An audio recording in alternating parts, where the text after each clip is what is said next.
Welcome to Unleash the Awesome with Dave Gambrill. All of us have unique skills, talents, and abilities that aren't being used to their full potential. Our mission is to share the people, tools, apps, and other resources that will help you unleash your awesome on the world.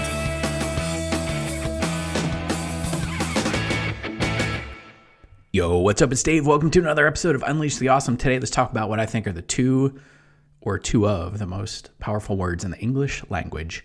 So what? So what? And I want to talk about this today in two different concepts. One about how you're receiving and going through and parsing information that you get, that you're being fed, and then how you also use it to share information with people to make sure they're getting the critical piece that they need. Okay, so what? So when you're being provided information, let's say you happen to be watching the news, which I don't recommend. News stands for nothing ever worth seeing. Okay, news. The news is highly negative. You don't need to be watching the news. But let's say you are, and you get some information, and you're like, okay, now I could take this information on its face value, but you probably shouldn't. You should probably pass it through the filter of so what. Okay, so what does this mean to me? So what are they trying to tell me? So what is their agenda? And then you can add some other things to it, like, so how did they get this information? Or so when do we think this thing's going to happen? All of these things, right? But if you keep just using the so what filter, so what does this mean?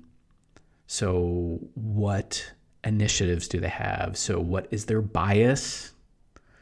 So what, right? Just keep going through that process. So what? And then, so what does it mean for me? So what does it mean for my situation? So what does it mean for any actions that I could possibly take? That's why I don't really recommend watching the news, because there's not often any actions you can take on it. There's nothing actionable you can do about like 99% of the things you see on the news. So what? How do you process that? When you're reading a book, when you're looking at a clinical study, when you're doing anything, when you're taking in any information, run it through the so what filter. Right? So what are they trying to tell me? So what does that mean to me? So what can I do about it? Sometimes I think about, so how can I share this with my audience through my podcast? So how can I share this with my audience through my Facebook group or Facebook Live or on Instagram, or I've been dabbling in TikTok a little. Like, so what? So how? So when? So why? All of these things, right? But I think the so what is really where you start. So what? So what? So what? Okay, just process it that way. A lot of times I'll say that to my kids or anybody that's giving me information. They're telling me a story. They haven't shared with me what action we're supposed to take. They haven't shared with me what it means, why they're sharing that information. And I'll say, okay, so now what? So what are we going to do? So what should we do? What are you suggesting, right? So what are you suggesting? So what, right? A lot of people will just come to you with problems. They'll come to you with issues. They'll come to you with complaints, concerns, right? They'll do that to me too. And I go, okay, so what? Which seems a little flippant off the cuff remark there. But really what I'm asking is, okay, so what do we do next? What do you want to do? So what do you suggest? Right? And to me, that forces what I call possibilitarian thinking. Instead of a scarcity mindset of like everything's wrong and we can't fix it, I'm like, okay, so what can we do? So what should we do? So what are you saying? So what action should we take? So what? Okay. So the first piece of this is, how do you process information? And if you start running stuff, first you'll have to do it consciously, but if you start doing it consciously long enough, it will become subconscious. Run it through the so what filter. And a lot of times that will help you finely tune your BS meter. Right? Because there are people out there trying to feed you a lot of BS. And so you just kind of run it through the so what thing and you're like, wait a minute, especially if you're watching the news or the news opinion thing, that's really easy to figure out, like, wait, so what are they trying to do here? And then when you take that step back, you go, oh, okay, I get it. No, I'm not falling for that. I'm not taking that BS. All right? So this is a thing that will help you process information and probably save you from getting suckered into beliefs or other things that somebody else wants you to do, but it's not really going to serve you. But let's think about it on the other side. Okay, when you're providing information, it makes a lot of sense if you learn how to provide the so what to your audience. And those of you that struggle with creating content, like you hear me talk about, you should be creating content on a consistent basis, whether it's through your YouTube channel, your podcast, your Facebook Lives, really anywhere, right? If you have a business or you have a mission that you're trying to share with the world, you want to make a big impact, you have to be sharing content, right? It's called content marketing. That's what the marketing nerds will call it. But it's just getting information out there. How do you being the best kept secret is not a great idea for having a business, a successful business anyway, right? So you got to create content. You got to put stuff out there.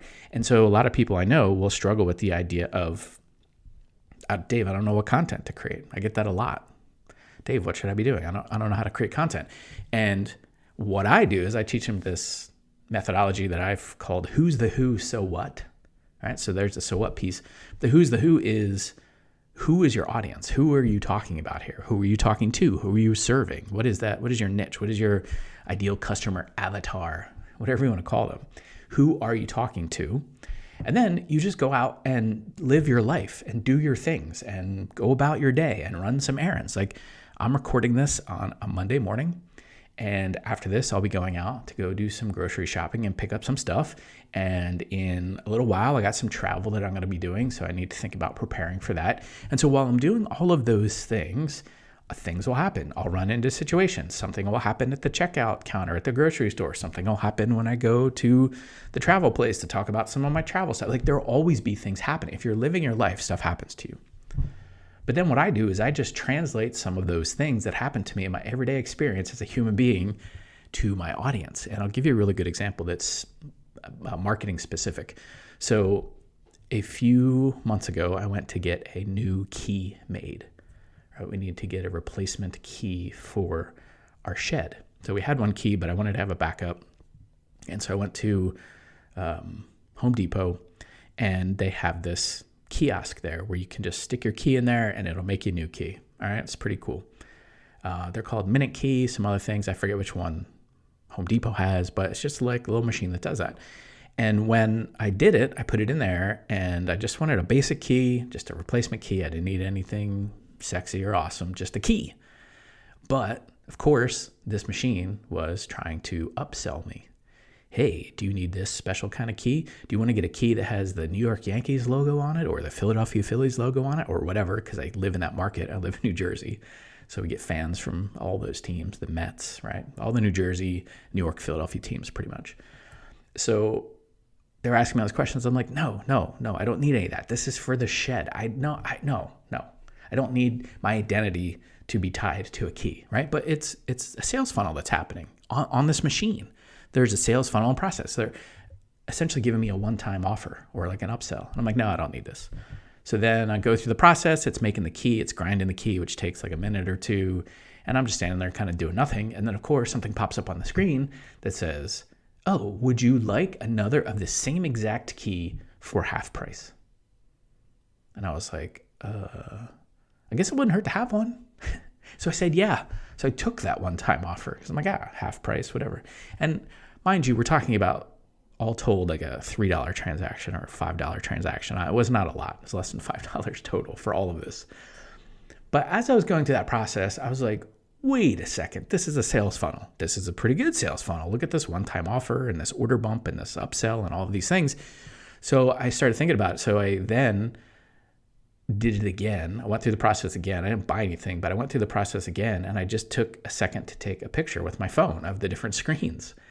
And then when I came back, I started telling my audience about it. I'm like, look, here's a sales funnel in real life. Like here's the whole thing from beginning to end. Like I wanted this thing, and then I talked to my audience a lot about, increasing cart value. So how do you increase, like when someone's buying something, how do you offer an order bump or a one-time offer or something like that to increase the cart value? It's the same thing that happens if you go to McDonald's and they say, do you want a drink with that? Do you want fries with that? Whatever. Like they're trying to increase the total order size. So I talk a lot about that. So I was sharing this real world example. And then what I said to my audience, right, because they're the who, I said, so what that means to you is there are funnels in real life. Like go out as you're living your life and see where these things are happening. You'll see them everywhere. Anywhere you go purchase something that's a good store, they're doing these things. And so these are things you might think about employing in your business because we know they work. How do they know? How do I know they work? Because I just fell victim is not the right word, but I just had it happen to me in real life. And even though I saw it and I'm like, wow, that's a pretty cool one-time offer. Like, okay, sure, I'll take another key. Right? So that's the so what piece. So as you're talking to your audience, as you're doing content, as you're thinking about what can I be talking about, you can take a real life scenario that happened. There's a couple that happened to me this weekend that I'm not going to take the time on this podcast to do right now, but they'll probably show up in other episodes of this podcast as the weeks go on. Talk about the thing that happened and then say, so what that means to you, so what that means to us, so what you might want to consider, so what you might want to do, right? If you're leaving your audience without the so what, a lot of times they will not get there on their own. Right? Especially if they're looking to you for mentorship or guidance or training, or they look to you as the expert, you may be able to see the so what yourself. Like I was talking about today about looking at people's sales pages online when they're launching courses and things like that. And I said, there are some apps and things you can use to take pictures of that or get a screen capture of that so you can reference it later. We call those swipe files. I was talking about that. So I was saying, hey, somebody's launching this thing. You should probably go check it out. And you may want to take a picture of the sales page or at least take some notes on it or see how they lay out and look where the testimonials are, look where the calls to action are, look where the offer stack is, all those things, right? So what I did was I made this post and I said, hey, this thing's going on. So what I might do if I were you, so what I might think about, so what I might pay attention to, and then I talked about the sales page. This was just literally something that happened about 10 minutes before I started recording this episode. So what? So what? This is happening. Here's what just happened, whatever. So what that means to you. So what you should think about doing. So what? So what? So what? If you do not provide that to the audience, a lot of times they will not find it on their own.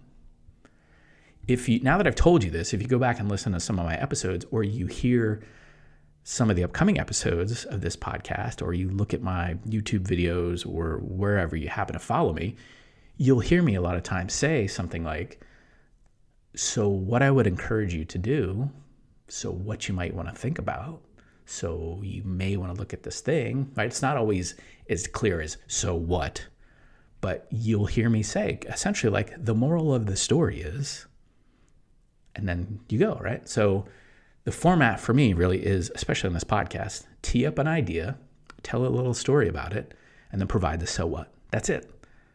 Right? Have some kind of crazy hook or something up front. Have a catchy title like so what. I'm sure when you read the title of this podcast, you're like, so what?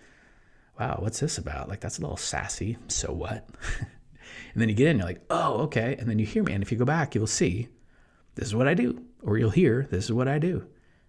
Tell you a story, right? Have a hook to get you in. Tell you a little bit about it up front. I do a little bit of what's known as future pacing, right? Here's what we're going to talk about today. Here's what we're going to get into. I'll share with you what that means towards the end. And then I tell a story, and then I say, okay, so what that means to you, what I would encourage you to do, so what I would encourage you to look at, so what, so what, so what, so what, so what. So to me, I think really two of the most powerful words in the English language are so what, both as you're receiving information, but also as you're sharing it with your audience or really with anybody you come in contact with on any given day, right? Provide the so what for people. Essentially spoon feed them. And then it's amazing what will happen. You will start to hear, because I started getting this a lot, like, wow, Dave makes it seem so easy and actionable, or Dave makes it seem like anybody can do this. It's because I'm giving the so what. So what I would do, so what I would think about, so what I would consider. Because remember, as you're receiving this information, and when you're at one level of expertise in whatever it is you know or do, the people that you're sharing it with are usually like a step or two behind you, and they can't always see it for what it is. They can't always appreciate. Like when I saw the sales page today online, I was like, whoa, that's really good for multiple reasons, for the copywriting, the calls to action, the testimonials, like all of these things. So I saw it and I was like, whoa, this is really good. If I just said to people, hey, go look at that, almost nobody that follows me would be like, okay, that's really cool. I see so many actionable things I could do here. Most people would look at it and be like, okay, I like the colors, Dave, that's cool. And they may ask themselves, maybe not consciously, but subconsciously, they'll be like, so what? So what? So just provide it for them. Because I know when you use these two words, when you start running things through your life through the so what filter, both as you receive information, but also as you give information, it will most definitely help you unleash your awesome on the world. See ya. Thanks for listening to Unleash the Awesome. Please be sure to subscribe, rate, and review wherever you listen to your podcasts. And please share us on your favorite social media platforms using hashtag UnleashAwesome.